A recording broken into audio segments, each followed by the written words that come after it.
به نام خدا. اجازه بدهید برنامه این هفته آنسوی خبرها را با قرائت و خواندن دو سه گزارش شروع کنم. گزارش اول از خبرگزاری آزادگان است. میگوید ساکنان سیلزده دهه مهنت‌آباد ناحیه خراسان ولایت ختلان از نرسیدن کمک ضروری برای آنها با گذشت بیش از 5 شبانه روز از زیر خاک و لای ماندن چیز و چاره‌شان شکایت دارند. این ساکنان ناحیه خراسان روز 20 اپریل در صحبت با خبرنگاری آزادگان گفتند که با وجود آنکه تمام اشیای روزگاری آنها زیر خاک مانده و ذخیره مواد غذاییشان را سیل به پررگی با خود برد، هنوز از سوی مقامات کمک به آنها نرسیده است. گزارش دیگر هم از همین خبرگزاری است. یکی از خوانندگان آزادگان به نام عبدالرشید سفروف با ارسال یک نامه به این خبرگزاری از معیوب بودن خود و به تبابت همیشگی شدیداً نیاز داشتنش خبر داده است و از افراد سخاوت پیشه درخواستی کمک کرده. او از جمله نوشته: ساکن ناحیه فرخار می باشم، 23 سال سن دارم، معیوب درجه یکم هستم، گرفتار بیماری استخوان شکن می باشم. در عائله معلم مادرزاد گرفتار این بیماری به دنیا آمدم که پدرم نیست، حالا معیوب درجه دوم است. از بس که در عائله دو معیوب هستیم، با معاش ناچیز معلمی پدرم زندگی داریم. شرایط عائلوی امان آنقدر خوب نیست، با مشکلی اقتصادی سخت روبرو هستیم. این در حال است که بنده همیشه، میگوید این جناب عبدالرشید سفروف، این در حال است که بنده همیشه تحت تبابت دائمی قرار دارم و برای پیشگیری از شکستن استخوان‌هایم باید داروها را مدام تناول کنم، استعمال کنم. او می افزاید چطوری که میگویند ناامید شیطان است. بنده هنوز باوریم را در مورد وجود داشتن شخصیت‌های سخاوتمند و کمک رسان از دست نداده ام. از زمانی به دنیا آمدنم میگوید او تا به امروز بیش از 40 بار استخوان عضوهای گوناگون بدنم شکستند. البته این بیماری به قول طبیبان تبابت دارد. این گونه تبابت ها در بعضی از کشورها که حالا عبدالرشید نام میبرد صورت میگیرد، اما به آنجا رفته و تبابت گرفتن از امکانات ما بیرون است، میگوید او. اما برای گرفتن تبابتی بردوام، برای پیشگیری از شکستن استخوان‌هایم هر ماه به 200 سامانی، همش به 200 سامانی نیاز دارم. حالا دیگر گفته از عبدالرشید سفروف، این از ناحیه فرخاری کشوری عزیزمان. و اما گزارش سوم از مرحوم محمد کریم جلیلوف درباره محمد کریم جلیلوف که یک مهاجر 32 ساله تاجیک بوده است می باشد که از سوی ملتگرایان روس در یکی از ناحیه‌های شهر مسکو به طور وحشیانه کشته شده است. این گزارش هم در آزادگان آمده است و می نویسد این خبرگزاری که عزت امان رئیس اتحاد جوانان تاجیک گفته است این حادثه دوم تنها در 3 روز آخر در مسکو است که نسبت به مهاجران کاری روا دیده می شود. حالا چرا من برنامه امروز را با قرائت این 3 گزارش آغاز کردم؟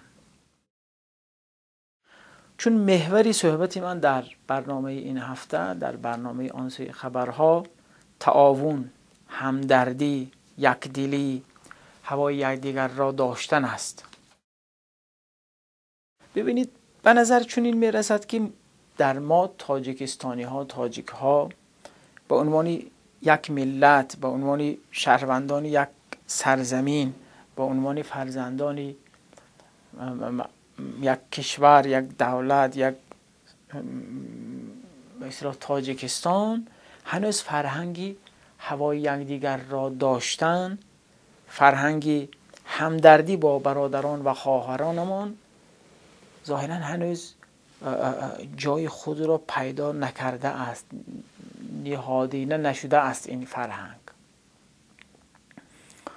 ببینید، اگر مصیبت به سری مردمی یکی از شهرها یا یکی از روستاهای کشوری ما بیاید، حالا سیل بیاید یا یک زلزله بشود، ظاهراً ساکنان بقیه مناطق کشور بی‌تفاوت هستند متاسفانه به این، گویا که هیچ چیز نشده باشد. من فعلا کار به وظیفه و مسئولیت دولت ندارم. یعنی دولت قطعاً به تردید وظیفه دارد، مسئولیت دارد رسیدگی کند به این کارها، اما فعلا بحثی من امروز متمرکز است بر خود ما، بر خود شهروندان که در برابر این ما چی مسئولیتی داریم. من حالا یک مثال زنم. ببینید در همین ایران که میدونید از قومیت ها و ملت ها و نژادهای مختلف تشکیل شده است این کشورها، عرب و ترک و پارس و کرد و غیره. اما جالب این که برای مردم این کشور ایرانی بودن محور شده است. توجه هستید؟ از هر قومیت باشد، عرب باشد، فارس باشد، کرد باشد، ترک باشد، فرقی ندارد. خب همین که ایرانی است کافی است که دیگر اینها هوای همدیگر را داشته باشند. اگر یک مصیبت آفت طبیعی، حالا سیل، زلزله، اینها به یکی از شهرهای یا روستاهای این کشور بیاید، تمام ایرانی ها به پا میخیزند. این یک واقعیت است. یا مثلا مرزبان هایشان را که اخیراً ربوده شده بودند، تمام این مردم به پا خواستند. رسانه ها همه درباره چگونگی کمک رساندن به مصیبت دیده ها سخن میگویند. 24 ساعت خبررسانی میکنند مردم را رسانه ها. مردم هم با تماس با رسانه ها فقط هم مغمشان این است که چگونه و به چه ترتیب کمک مساعدت به این مصیبت زده ها برسانند.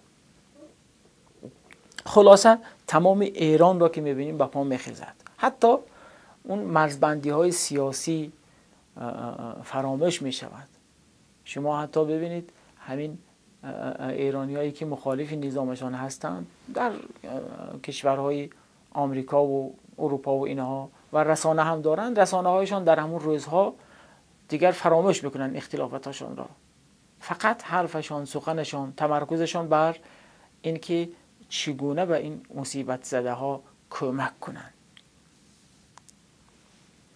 اما متاسفانه در ما ظاهرا این نیست، لااقل دیده نمی شود. ما بجز چند رسانه مستقل و چند نهاد روزنامه‌نگاری دیگر خبری را از کسی نمی بینید. گویا هیچ چیزی، هیچ اتفاقی رخ نداده است. عادی به زندگی خود ادامه میدهند.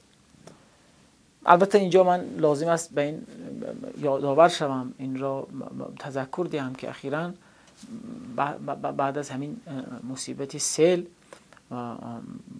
جمعیتی آریانا میدیا و رادیوی امروز و روزنامه امروز نیوز اینها یک اقدام خوبی راه انداختند و با فراخوان کمک به مصیبت زده ها و سیل زده ها کمک های جمع کردند و همین امروزها ارسال میکنند. این واقعا اقدامی تحسین آفرین است، خوب است، دستشان درد نکند. اما باید این اقدام ها، این گونه اقدام ها، این گونه کارها از همه باشد، نه تنها چند تا رسانه یا چند تا نهاد روزنامه‌نگاری. همه احزاب سیاسی، جامعه های مدنی، کارخانه ها، شرکت ها، پولدارها، ثروتمندان، همه به پا بخیزند و در صدد کمک رساندن باشند. اینجاست جای مسابقه، اینجاست جای فاستبقوا الخیرات چون که در قرآن آمده است.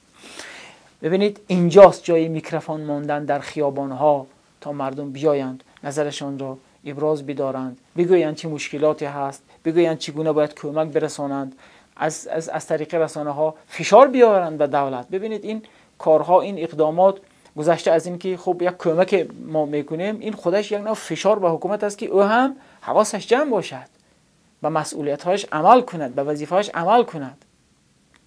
ببینید اینجاست جای اون میکروفون رو در خیابان گذاشتن، نه آنجا که مثلا تو با یک حزب مشکل پیدا کردی اون وقت میکروفون بگذاری و مردم بیایند و نظرشان را درباره این که آیا این حزب بسته شود یا اون عنوان اسلامیتش برداشته شود یا نه اظهار نظر کنند. که اینجاست جای میکروفون ماندن.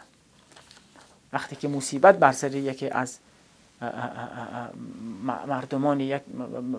مردمان یک روستا یا یک شهر می آید، باید در مسجدها از مردم کمک ها، مساعدت ها جمع آوری شود. متوجه هستید؟ این ملاها و روحانای ما به جای بحث های بیهوده و به معنی که این آیا مثلا تو حق هستی و من حق هستم تو باطل، بیایند و اینجا حق بودنی خودشان را نشان دهند. اینجاست مسابقه. متوجه هستید؟ خلاصه ما باید این فرهنگی هوای یکدیگر را داشتن را باید نهادی نکنیم، همگانی بشود، جعلی و دروغین و ساختگی هم نباشد، واقعا درد بکشیم، رنج بکشیم، خوابمان نبرد.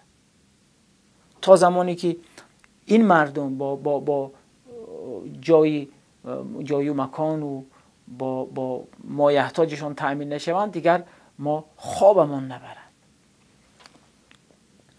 یا در مورد همین شهادت همین عزیزی ما در روسیه که به دست چند تا نازی و فاشیست کشته شد، آیا ما کاری کردیم؟ ما به عنوان شهروند، به عنوان تاجیک، یک شهروندمان را، یک فرزندی ما را کشتند با این راهی ظالمانه ستمگرایانه، آیا ما کاری کردیم؟ حکومت که کاری نمی کند، دولت که کاری نمی کند، حتی بر اساس این گزارش حاضر نشده است سفارت ما همکاری کند در این زمینه. اما ما چی کار کردیم؟ ما هم مسئول هستیم. آیا باره شده است که ما تعداد جمع شوند مردم در پایتخت و بروند در این سفارت این کشور روسیه؟ بالاخره این جنایت ها در کشور او اتفاق می افتد، در کشور او رخ می دهد، او مسئول است، او پاسخگو است در برابر ما. آیا باره شده است که جمعی از مردم روند اونجا و شکایت کنند، اعتراض خود را برسانند به اونها؟ متاسفانه ما وظیفه‌ای که بر گردن داریم، بر عهده داریم در این زمینه ادا نمی‌کنیم. ببینید ما هی با سعدی شیرازی افتخار میکنیم، میبالیم و اتفاقا این روزها هم متعلق به اوست، روز بزرگداشت اوست. اما بجای این افتخار و بالیدن‌های بیجا و بیخود، بیایید عمل کنیم به فرموده های سعدی و آنچه که او گفته است در سازمان ملل متحد. آن بر یکی از اون دیوارهایش این شعر سعدی آویزان است که بنی آدم اعضای یکدیگرند که در آفرینش ز یک گوهرند، چو عضو را به درد آورد روزگار دیگر عضوها را نماند قرار. تو که از مهنت دیگران بیغمی نشاید که نامت نهند آدمی. آیا ما به این گفته سعدی، این فرموده او عمل میکنیم؟ سلامت باشید.